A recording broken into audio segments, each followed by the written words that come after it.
อาหารแรงของบ่าวทองมื้อนี้ก็คือขัวไข่เด้อทุกคน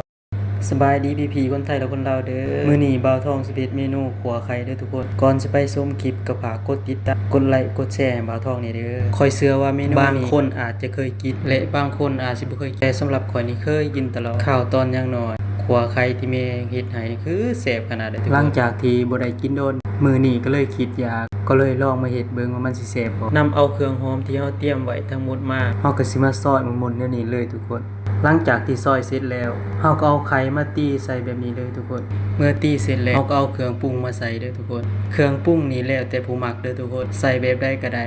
ตามที่เจ้าของมักได้เลยแต่บ่าวทองสิปรุงแบบนี้เด้อทุกคนบ่าวทองสิใส่ปลาแดกหรือปลาร้าหน่อยเพื่อให้ไข่มีความหอมเมื่อปรุงเสร็จแล้วเฮาไปข้างไผ่เด้อทุกคนถ้าไปข้างหมดอื่นมันสิเฮ็ดให้ไข่บ่สุกแห้งข้างไผ่นี่บ่ต้องใส่ไผ่แห้งเด้อทุกคนถ้าใส่ไผ่แห้งแล้วมันสิไหม้เฮ็ดให้ไข่ของเฮามันบ่หอมเนาะแต่รสชาติมันก็สิขมๆเวลามันสุกหน้าตามันสิเหลืองแบบนี้เลยบอกว่ากินตะไคร้หัวหอมขึ้นมาโอ้ยหอมขนาดแล้วเฮาก็มาตักใส่จานแบบนี้เลยทุกคนแล้วเฮาก็เอาใบหอมโรยหนามันขั้นสุดท้ายแต่งขอบจานด้วยหมักแตงอยากบอกว่านี่แหละคืออาหารบ้านนอกแต่อร่อยที่สุดในโลกเลยทุกคนนี่คืออาหารที่แซ่บที่สุดสำหรับบ่าวทองเฮ็ดบักหลายๆมันกินคนเดียวเบิดเซยพี่น้องปกติบ่าวทองสิกินข้าวบ่หลายได้แต่มื้อนี้ก็เลยกินหลายๆนี่เพราะว่าเฮ็ดเองกินเองหั่นนะแซ่บบ่แซ่บก็ต้องกิน